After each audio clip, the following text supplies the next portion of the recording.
Young men are wasting their lives. What the fuck do you get out of video games other than just a little fun for a second? I'm not talking about those professional gamers or those big streamers, but that probably isn't you. You probably just hop on the game for a quick dopamine hit, and all that time you spend leveling up in the game, someone else is taking that time and leveling up in the real world, and they're just surpassing you. If you were super successful, competing with other men, you would want them to waste their time on shit like video games. You would want them to smoke weed because they're your competition, and we all know those things slow people down.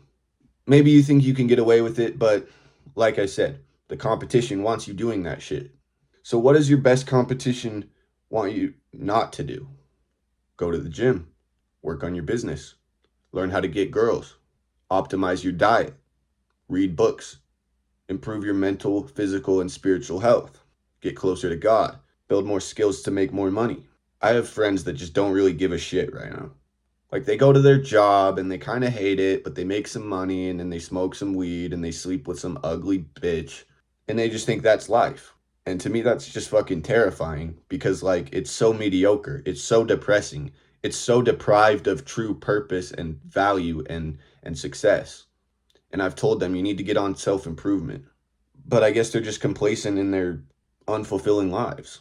But I know they see people making a bunch of money and I know they want that for themselves. And I know that they see a bunch of people getting these beautiful women and they want that for themselves. But I guess they just must have some limiting belief that tells them it's okay to be a fucking loser. It's okay to accept that you don't have the things you want.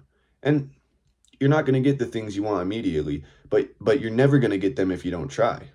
Working on your goals only has a positive impact because you either don't achieve them and it stays that way because you didn't try, or you actually give yourself a chance to achieve something.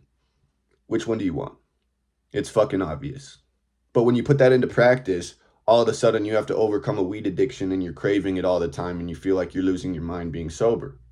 You have to be willing to go through something like that to achieve a better life. Because that's what it's about, man. Sacrifice, man. I always think of this quote from a very successful person. He said, successful people don't do more, they do less. Someone else said, fix the hole in the bucket, fix the leak before you put more water in. So that means giving up the bad habits. Everything you do is either good for you or bad for you. Overall, it's one more than the other. So getting it down to just productive things already puts you ahead of 95% of the competition. And then you can start adding in good things that just compound over time. I'm making this video, then I'm going to go to the gym, and then I'm going to work on my social media.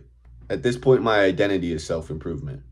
It's taken me a long time to get here, but my mind is aware of when I want to do something that isn't productive. And it's so hard to enjoy it once you realize most of what we do is meaningless. But it's a good thing because now you can do all these things that are actually impactful in a positive way on your life. If I didn't have goals at this point, it would just be working at my stupid job, occasionally lifting in the gym, getting no bitches, being stuck in the same place in life, and probably getting worse because I'd be doing just bad shit like drinking and smoking.